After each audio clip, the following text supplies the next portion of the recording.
Whether you're picking and grinning or just grinning, grab a drink, pull up a seat. It's time for Roots Music Rambler.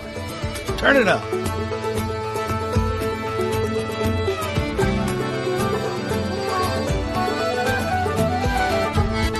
One, two, three. Easy as 1, 2, 3. 1, 2, 3. Better than do, re, mi. All right, I'm going to keep the you singing part in the beginning of the show just for the shits and giggles. Hi, everybody. Hey, I got an update for everybody on Bill Taylor and the Appalachian Heathens.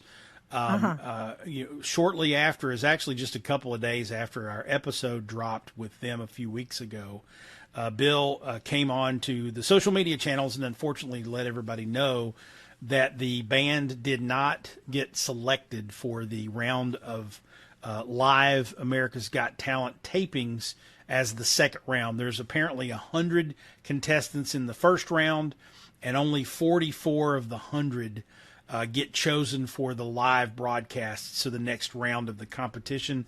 And Bill Taylor and the Appalachian Heathens, much to our chagrin, did not get selected for the next round of the show.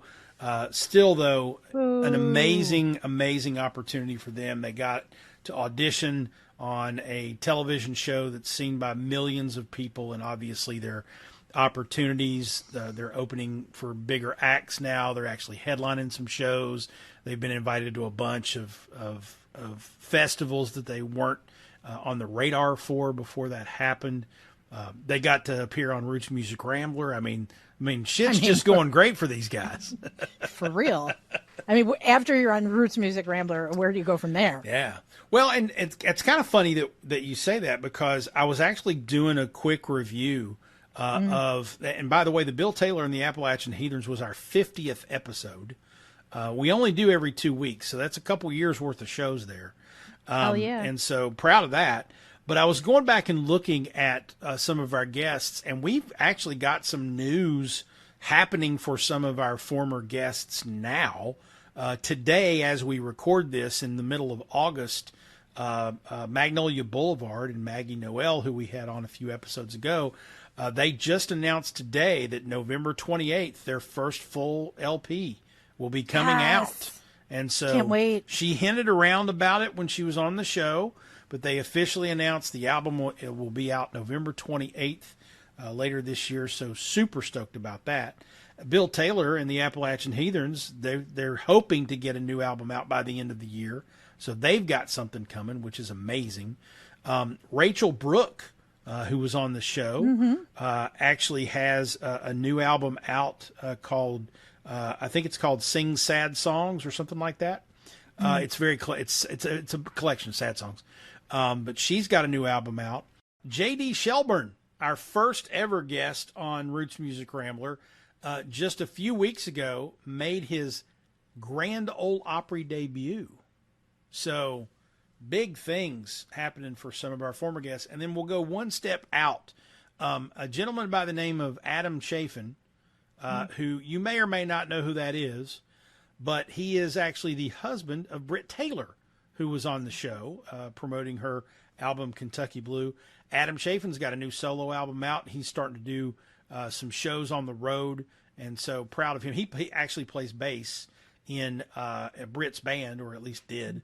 I don't know how his solo career is going to change that dynamic, but Britt Taylor's husband, Adam, Morehead State graduate, go Eagles, he has a new solo album out. So lots of things happening for our former guests.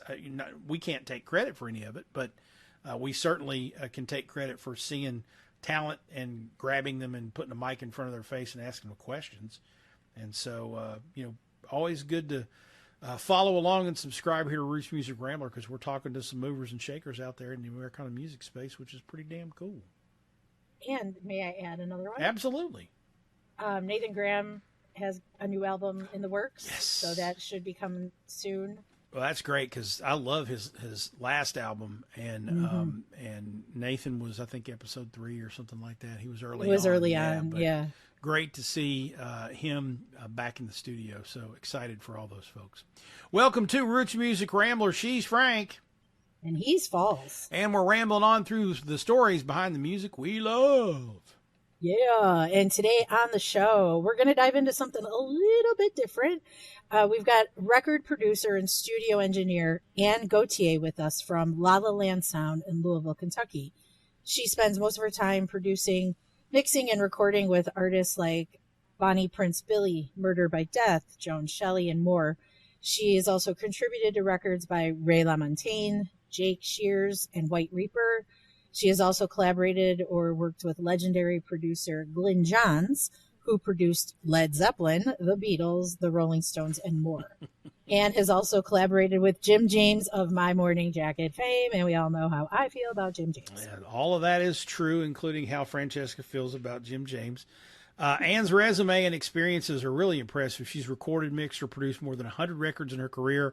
And we thought it would be fun and informative to dig into the mind of a record producer this week. As Frank said, Ann is based where I am in Louisville, but she goes back and forth between here and her native Montreal, Canada, working with artists globally, too. And got into the business, as many do, by having her own band.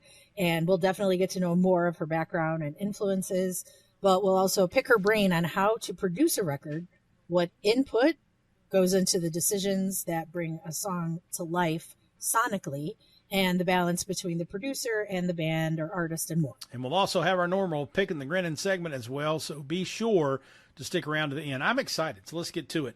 We'll step out for a quick break for a refill and to thank the fine sponsors that make this show happen. When we come back, we'll talk to the woman behind the glass at La La Land Sound. Ann Gauthier is up next. This is Roots Music Rambler.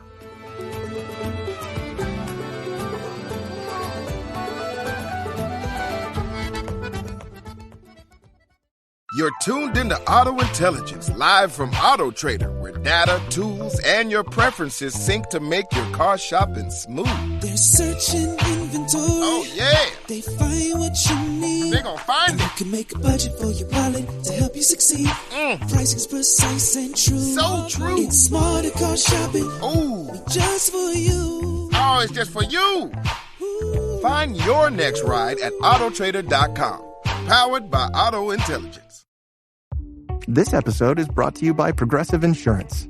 Do you ever find yourself playing the budgeting game? Well, with the Name Your Price tool from Progressive, you can find options that fit your budget and potentially lower your bills. Try it at Progressive.com. Progressive Casualty Insurance Company and Affiliates. Price and coverage match limited by state law. Not available in all states.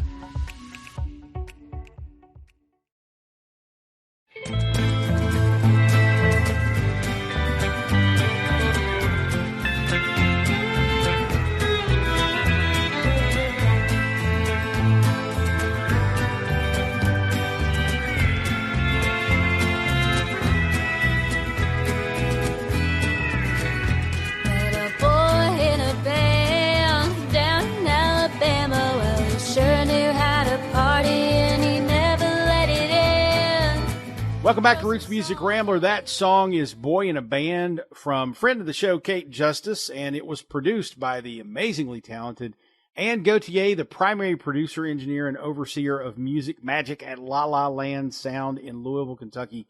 She's there by way of Montreal, Canada, where she's originally from, but she's also here with us on Roots Music Rambler this week. Hello, Ann. Thanks for being here. Hey, thanks for having me. Oh, very excited. So let's start just by giving folks a little level set on La La Land Sound and where it fits in the bigger music industry puzzle. We know it's an independent studio. I know of a handful of artists you've worked with there, but for someone who doesn't know a thing about how records are made and where artists go to record, tell us where La La Land comes in the picture. La La Land is actually a pretty big spaced studio for the times, for the now times. So we got definitely lots of space to work with. We love working with a lot of analog gear, but mix it with digital gear for the easiness of editing. And we're just talking about editing, all that good jazz. But yeah, we got a beautiful space here with loads of really fun gear. And so we really serve like the local Louisville community, and we do a bunch of regional and some national stuff as well. So it's really fun to work at here because we do get pretty much every style of music ever made. So that's a super fun place to be in terms of, the kind of range of projects that you'll get. But yeah, we do everything from tracking, mixing, mastering. We'll do podcasts too, even once in a while. Ooh, okay. When we have requests. So we do a bunch of like other audio related things as well. Sweet. Maybe Roots Music Rambler will one day be good enough to come to La La Land and record that. Oh, well, I'm sure you're good enough now. So, in the intro, Francesca and I rolled off a short list of artists you've worked with or produced there at La La Land in the intro. But give us a little flavor of the variety of artists and projects that have come through there that maybe are recognizable, or perhaps ones that stand out as different or memorable to you. Who have you worked with there? So I definitely work with a lot of, definitely in the rock world and the country and the bluegrass world, but the rock world is very wide range as well. So, I've done a bunch of records with like Murder by Death. And then last year I did a thing for Slint, like I remixed that first record. So already you're talking about rock, but very different styles of rock, I work with the local honeys as well, a bunch. And sometimes I'll do, like, I just finished a single with like I don't know, kind of like a really loud rock, but like 90s influence, but like Korn, like people would like Korn and all that world of metal rock. So they're really tight. It was actually super fun, nice. So I mean, we'll do all kinds of stuff, but yeah, so that would be some of the recognizable artists that I've worked with. But yeah, definitely a very, very wide range of folks that come in here. The local honeys will make me perk up. Those two gals, I think, went through the music program at Morehead State, and they did. Yeah, we love I've loved their albums. I've got a couple of them here, so I've probably got a couple of your produced tunes over there over my shoulder. Yeah, they're awesome musicians, awesome singers, and like great humans who care about the right things, which, to me as well, like having worked in this industry for this long, that makes a big difference to me as well in terms of enjoying working with people. Now, you mentioned the band you were talking about a minute ago. You mentioned they were tight, and I know what that means just because I've been around the business for a while. But I bet there's a difference between a band that comes to the studio and has everything rehearsed, and they're really tight and really crisp, and they get in and they get out. They know what they want. There's probably a big difference between them and an artist or a band who comes in and they don't really even have songs written, and they're just kind of experimenting and using up a lot of studio time to figure it out. Yeah. What are the pros and cons of those two approaches? And I think it would depend on the style too. Like if you're like a rock band, a lot of times probably is better to be prepared and tight because we can just work on getting great tones, getting a great mix. Like the other end of what you're talking about, which would be the other extreme, would be like when I worked with Kate, she came in with her songs and we talked about like the intent of each song or where she was seeing them going. That's where you do a lot more experimentation and, instrumentation, and you try some things. The middle ground, which I'm less of a fan of, if I have a rock band that comes in, they're not tight at all. They're not organized. They don't have tuners. They're just, and I can, I've become a really great editor, so I can make everyone sound pretty good and tight. But that like if you're coming in the studio in that kind of middle range, it is a little bit like you were wasting a little bit of money because you could just come in tight and I wouldn't have to edit as much and get your tone right and all that stuff. So I think the two extremes you talk about are both really fun, and it kind of depends what style band, what style artist, if you're solo, if you already have a band. But yeah, the middle range would be where I have to work a lot harder to make that band sound like a record, like make your song sound like a record. Yeah, I would imagine that the latter, or I guess the latter of those two in my example, the ones that they're not tight, they come in and they're kind of experimenting. I would imagine that's probably reserved for the people who have a little bit more money to spend on studio time. Yeah, I think nowadays that's pretty rare. Like I was an engineer on that band, White Reaper. They're from here. Yeah. They're second or third. So I think they had 30 days budget to make a record, which is super rare. I mean, we've worked with way bigger artists here that had like 8 days to track, you know. So they actually did that. They did half the record where they had their songs, and the other half where they wanted to get that kind of experience, you know, of writing in the studio. But even that can get tricky, because at some point it's like, well, how, you know, who says how long you'll spend writing this song? And like, it could be a week, and you're like, we have like 7 days left to do all this stuff, you know? Yeah. But long are the days where, like, you know, you're Fleetwood Mac and you spend a whole year in the studio. Oh, yeah. Sure. Yeah. I mean, that's one of my favorite records ever, but. Oh, sure. Absolutely. Yeah. I'm fascinated with the creative process, and I love watching the documentaries where bands are in the studio and they're fighting and they're having therapists come in and all that kind of stuff. Oh yeah. And then you hear the album after it's all over and you're like, okay, I know what went into that. That's really cool. Yeah.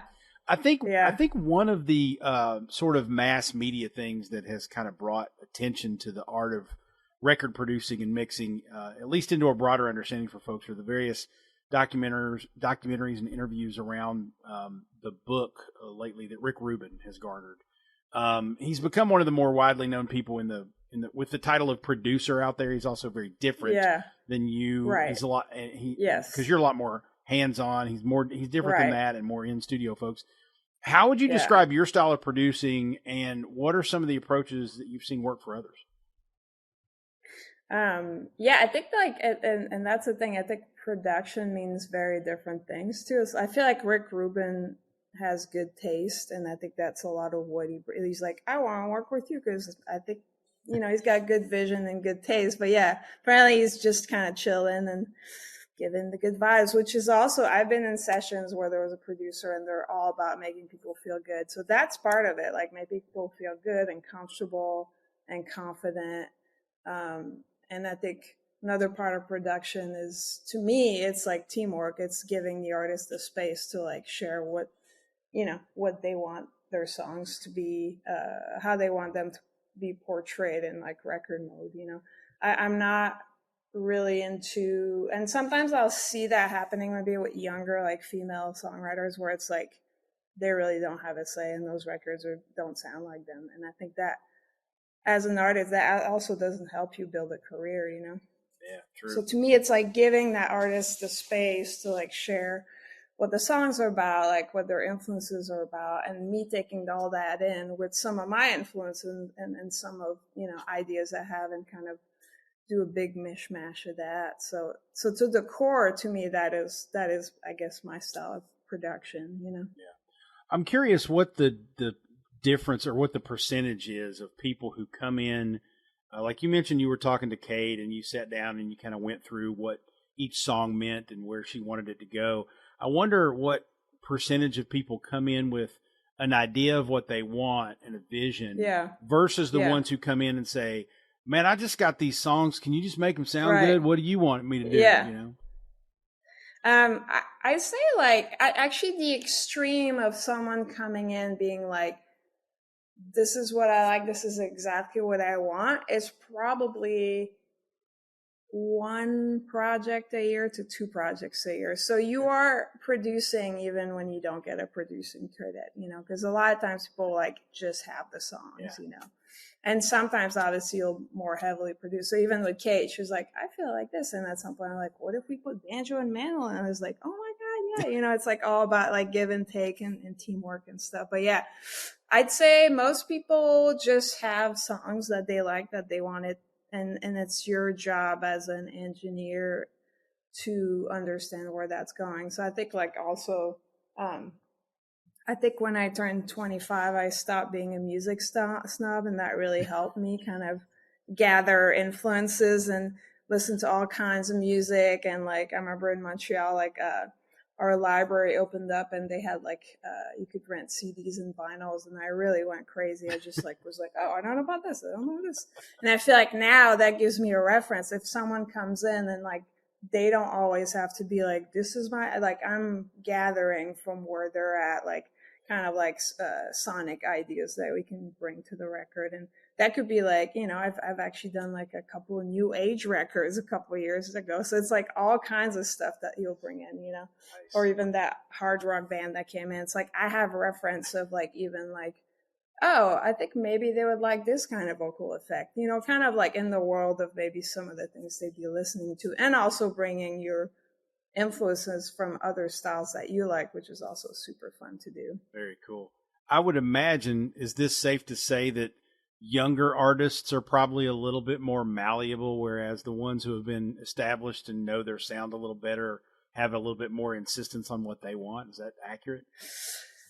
Yeah, that's actually a good question. I've never actually really thought about it. I think maybe people older might have better words to explain what they want, but it's, yeah, I don't know if it's, yeah, I'll have to think on that one. Okay. I'm not sure, actually. I don't know if it's always linked. Well, it's I like stumping people, so that's a good question. Yeah. That's a sign of a good question. You did it. I love it.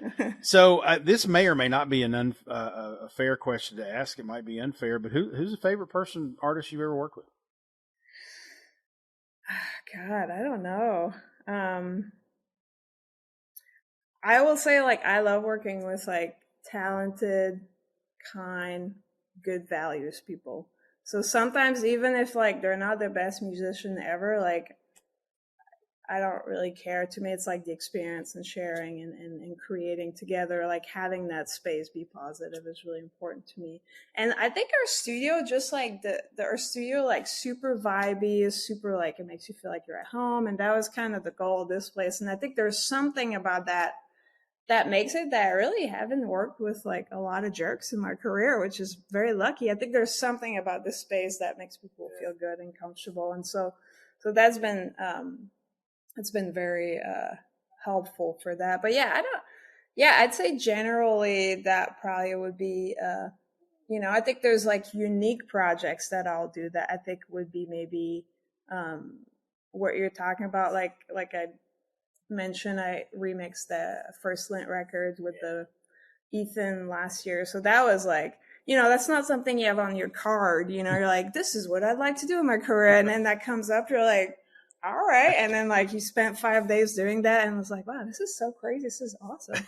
So it's like, to me, it's more like the surprises of, like, being in this career. Like, a couple of years ago, I did a record with, like, Glyn Johns. It's like, that was not on my card, wow. You know? And then it was like, wow, that, like, I know that when, you know, I'm super old, like, those would be moments that would be like, oh, this was, like, a memorable moment. Oh, sure. I mean, Glyn Johns of, you know, Beatles, Led Zeppelin, Rolling Stones fame. That's the top of the heap there, isn't it? Yeah, absolutely.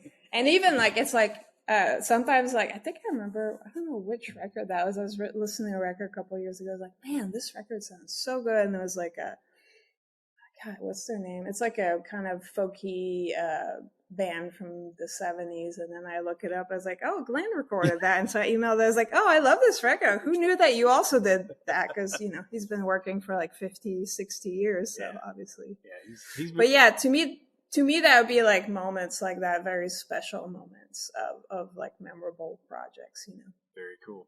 Well, let's take a second to listen to more of Ann's work and take a quick break. When we come back, we'll find out how Ann got into the business in the first place and who and what influenced her through the years. Let's step out with another of her produced works.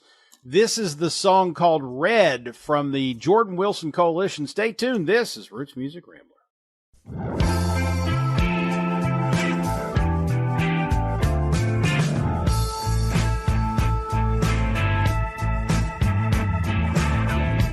I once held you while you in a blood moon overhead.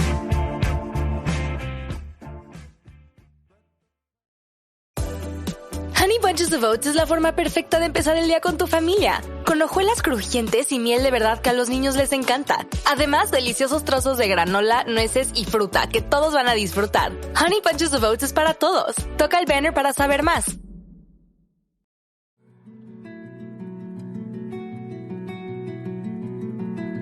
Planes shook the bed frame and replaced the sky. Back on Roots Music Rambler with producer Ann Gauthier. She produced that track from Parker Hobson. It's called The Student Drivers of America. And we talked a lot about producing in the last segment, but you didn't start out in the music business as a producer. Take us through the path from being a kid loving music to actually making a career out of it. How'd you get here? Yeah, so I started, I guess I started playing drums when I was 15, kind of classic hobby as a little teen, a little music teen. And then, I just started playing in bands, and I loved it. I would just like practice drums every day after coming home from school. I would definitely like obsessive a little bit, but it was super fun. So I played in bands, throughout my 20s. And I always like had, like, I think maybe when I was early 20s, someone gave me like a 4-track tape machine. So I would kind of do little demos for my bands. I kind of slowly kind of got into it, and I really enjoyed it, but I never really pictured doing it until like maybe like late 20s, where I remember this one year I made 2 records with this producer in Montreal called Jay Slasek, who's an awesome guy. He owns a place called Break Glass Studio, which is a little bit like La La Land, actually. Not completely different. And then when I did that, like I was already a touring drummer. I was like doing Canadian tours, US tours, like kind of full on going for it. And then when I made those 2 records, I was like, oh, actually, like that's kind of maybe my favorite part of being a musician, So that kind of like perked my ears up, I guess. And then, and I also thought, I was like, oh, I'm gonna have so much like time at home, like I wouldn't have to be touring, but really I'm like here like 60 to 70 hours a week. So that didn't pan out like the same way I thought. But and it's just like, I think I just started kind of like buying gear slowly. I had like a cool space in Montreal that I was renting, that was like a art / practice space / little studio. It was kind of perfectly set up to be a studio. It had like the sliding door, so I just moved my gear there and started making like records for friends. And I just kind of like got the bug for sure. Very nice. Now you mentioned being in Montreal, and this may sound like a dumb question, but are there sensibilities or cultural influences that you bring to the table, being not just from Canada, but even the French Canadian part of the country, and that maybe you don't see or we don't see in American producers? I can imagine some instruments and sounds and influences are different in a nuanced way, but have you ever been able to put a finger on something that's like clearly Quebecian or even more broadly Canadian that impacts your work, other than being more polite and having better healthcare? That's a great question. I guess like the last maybe 15, I was there for about 15 years, but there's like maybe like there's certain styles that got kind of big in Montreal. Was there like the kind of post-rock thing, like Godspeed You Black Emperor, like the very experimental thing. And I don't do a whole lot of that here because there's not a whole lot, but I think maybe sometimes I might bring some of that to the table. I don't know. In terms of Quebec music, I'm not sure. Like, I do feel like weirdly like bluegrass and some of the traditional Quebec music is actually really not that different. We got like, infamous fiddlers and all that jazz. We got the spoons. I've definitely put spoons on a couple of records. That's very Quebec, That's cool. That might be my contribution from the Quebec land. I didn't even think about this when I was asking that question, but we had Kaya Cater on the show probably cool. about a year ago. And sweet. she's from Montreal, lives in Montreal anyway, and plays the banjo. Yeah. Like, it's like, that's, hell, I grew up in Pikeville. I don't play the banjo, but I know the banjo well. So we have a lot more in common than I think that question inferred that we might not. So, I'm curious how she started. Like, do you remember what made her start playing? Because there's not that many banjo players in Montreal. Yeah, if I'm not mistaken, she's from maybe out in Calgary-ish. Oh, okay, so somewhere in the outskirts, right. And she sort of picked it up from family there, and then moved to Montreal for some type of schooling or some type of profession. I know she did spend some time with the mountain music program at Davis and Elkins down in West Virginia. So I know she'd kind of been around a bunch of different places. But I don't think she's from Montreal. I think she's from somewhere out in the Flatlands. Yeah, and there would be more of that over there. I think Quebec would be more like the fiddle and the like stomping and all that good jazz. It's good stuff. But yeah, she seems awesome. Actually, we were emailing last year when she was in town for the. I think she played the Bourbon and Beyond. Yeah, she seems awesome. Yeah, she's a sweet girl. We loved having her on the show, and I haven't been able to catch her live yet, but I'm trying. I'm going to figure it out at some point.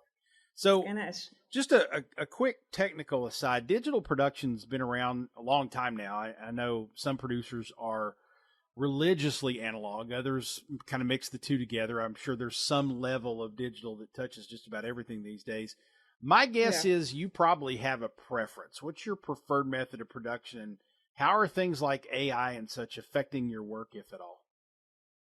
I mean, I love analog. That's where it all starts to me. Like those tones, like, I mean, plugins are great and they're useful and they're quick for mixing, but there's really, it doesn't even touch like when you capture something with, we got a great console or like compressors or preamps and cool mics. I think to me, it's still not even close, so I try to grab as much as I can through that.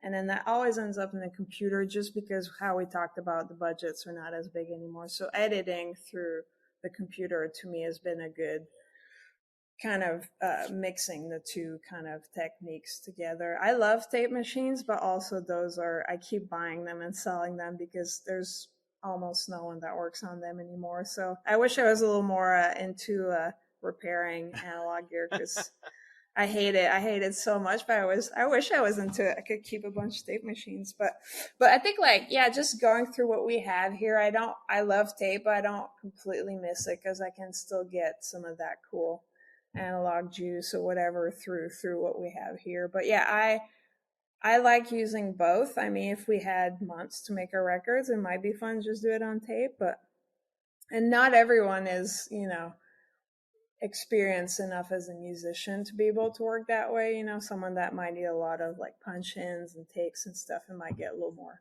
complicated to do that all analog, I maybe not surprisingly enough to you or other people, but for the people out there listening, when we talk about analog editing, I learned how to analog edit back at a radio station doing radio commercials. So we would have the reel-to-reel machines, but I think everybody knows what those are. But then you'd have to look at the tape head where it actually played the tape, and you would get the tape to where you wanted to cut, and you would take a white grease pencil, and you would mark the tape, and then you would take a real razor blade and cut the tape. Yeah. And then you had this other like masking tape that was specially formatted for audio tape, and you would tape the other two tape segments together. And you talk about editing a 30-second commercial would take 2 hours. Yeah. So you don't want to do that. Yeah. I mean, but someone once told me that if you were really good at cutting tape, you could edit as quickly as on the computer, which I'm like, I want to believe it, but that seems impossible. I'm skeptical. Now, I will say that I saw some pretty damn good analog engineers back in the day who could do some pretty magical things, but the speed with which digital allows you to work is very, very different. So.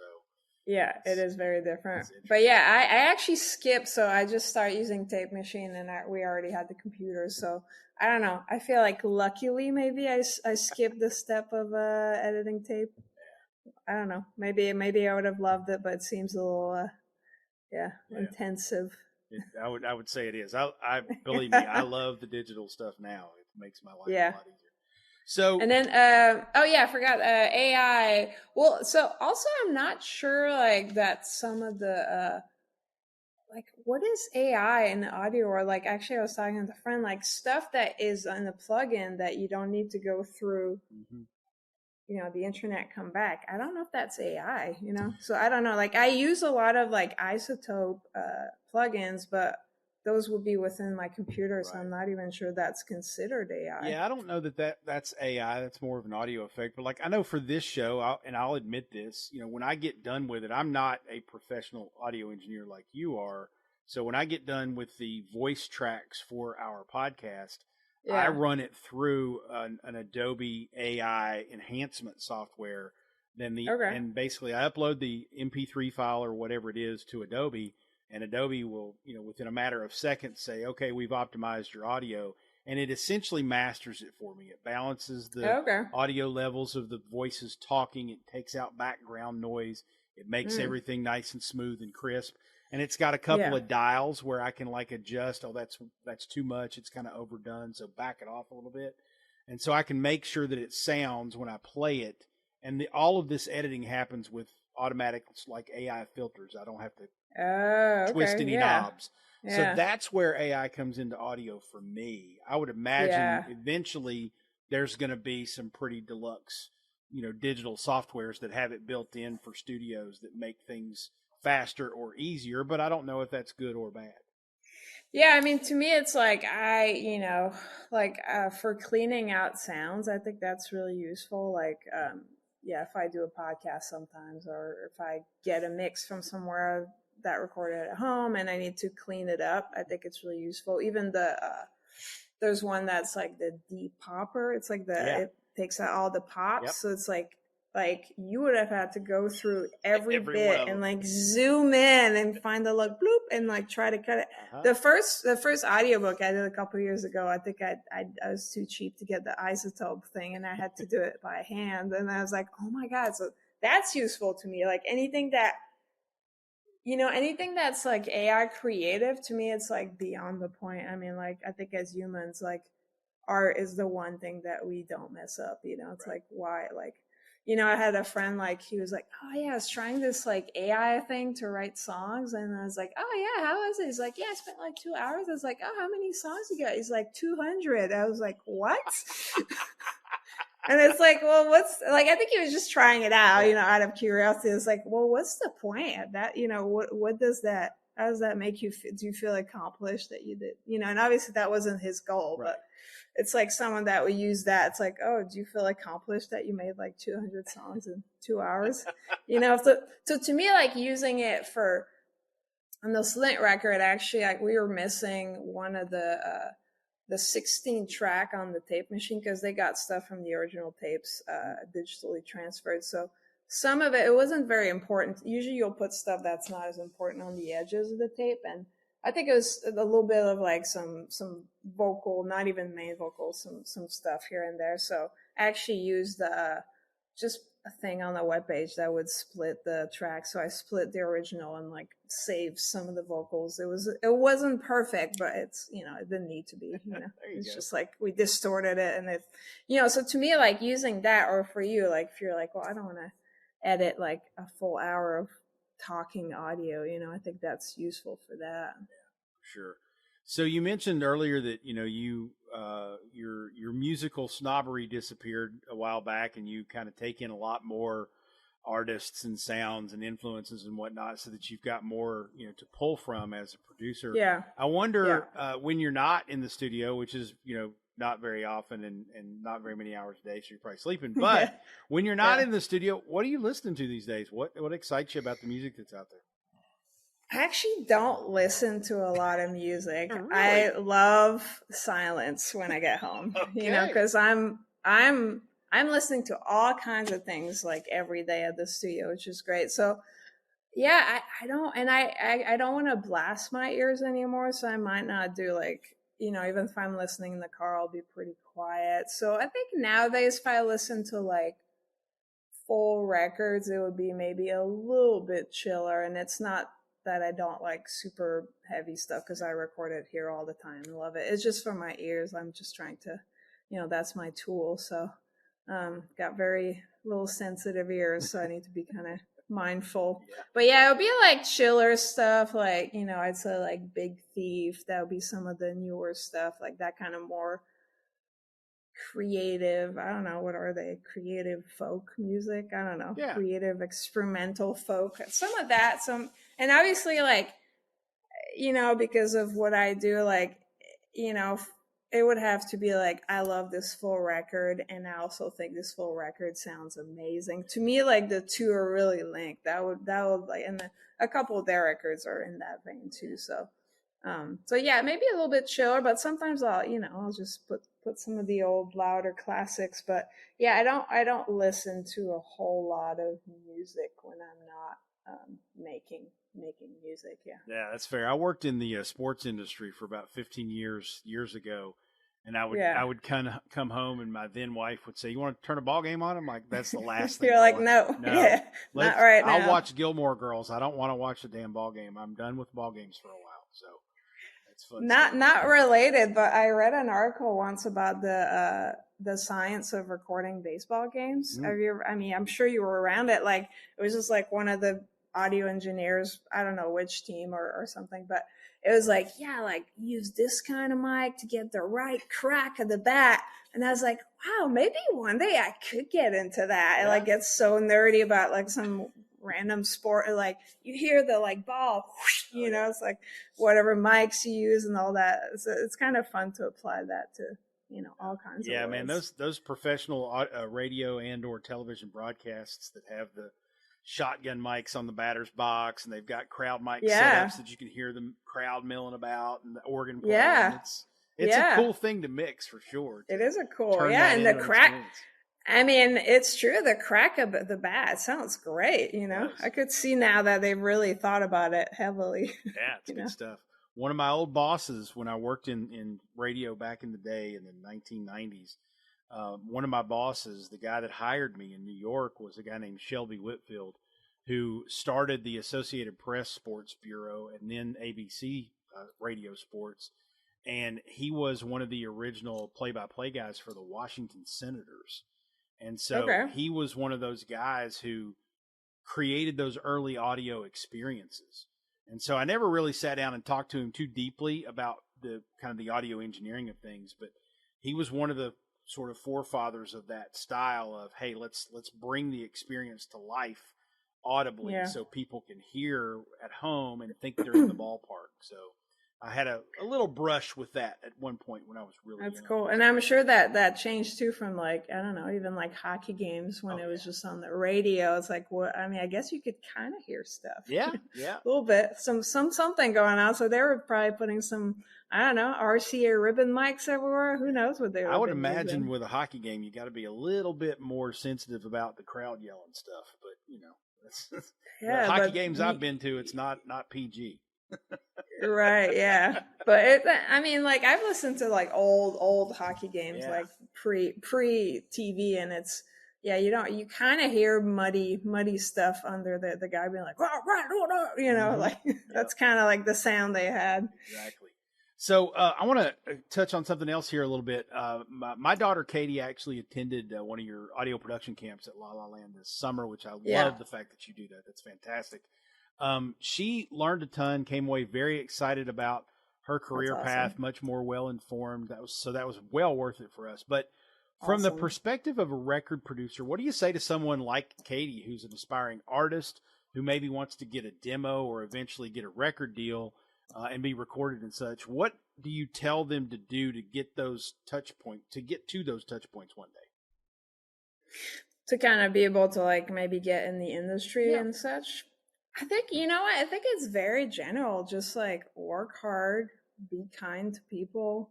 You know, like your reputation is really important as well nowadays. Like just more like human side things. Like, I mean, you might not be the best songwriter, musician, or you might not be the best audio engineer yet, or you might have one of the three, or depending on what you want to do, like you will grow. But I think like who you are as a person will make a big difference, and like be, you know, even like when I take on interns, like the best interns are not the ones that know stuff, you know, they're the ones that are good people person. That's like huge, you know.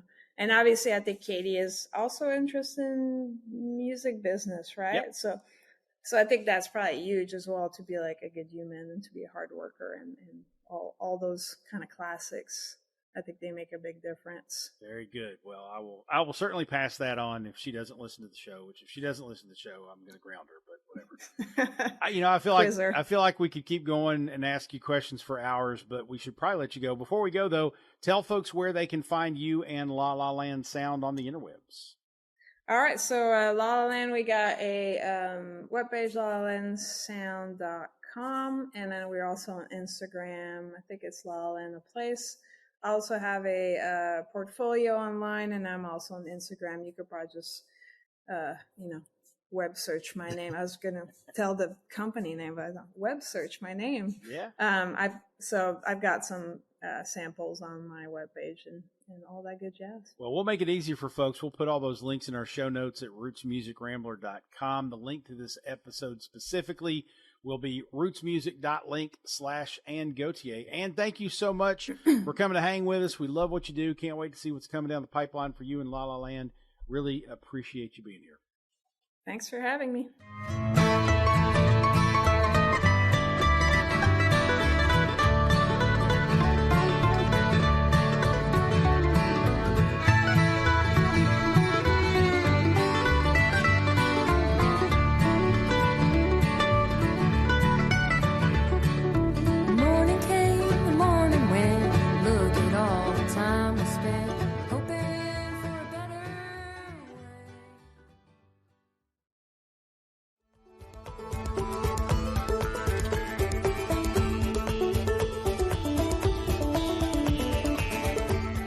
Back on Roots Music Rambler, great talk there with Ann Gauthier. I've always been fascinated by record producers, and I mentioned obviously in the conversation with her, we talked a little bit about Rick Rubin. I'm kind of obsessed with Rick Rubin, especially since he just produced Snipe Hunter by Tyler Childers, and he previously worked with one of my other favorite artists, Marcus King, on Mood Swings, and I'm just fascinated with Rick Rubin. I read his book on creativity, which is fantastic, and I've seen a couple of documentaries with him in it, interviewing other people, and I just find him really interesting.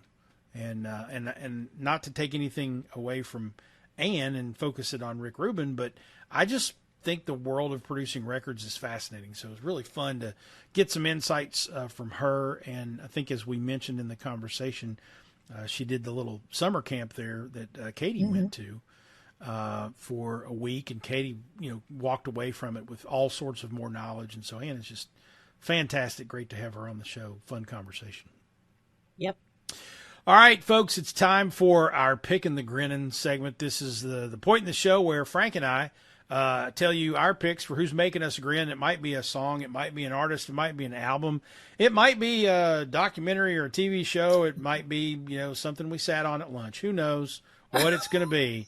But we're going to say this is making us grin. It's our way of recommending music in general to you. And so, Frank, I'm going to go with you first this time. Who is your Pickin' the Grinnin' this week? All right. My pick is an artist that I recently saw live for the first time. And I was very happy to do so because I've been listening to this artist for quite a while. And that is none other than Shakey Graves. So that's not his real name, but Shakey Graves is from Austin, Texas. And I first came across his music. It has to be at least a decade, like on a Pandora station or something. The song Dearly Departed, which I think if anyone knows Shakey Graves, they all know that song. Like that was the big one, right?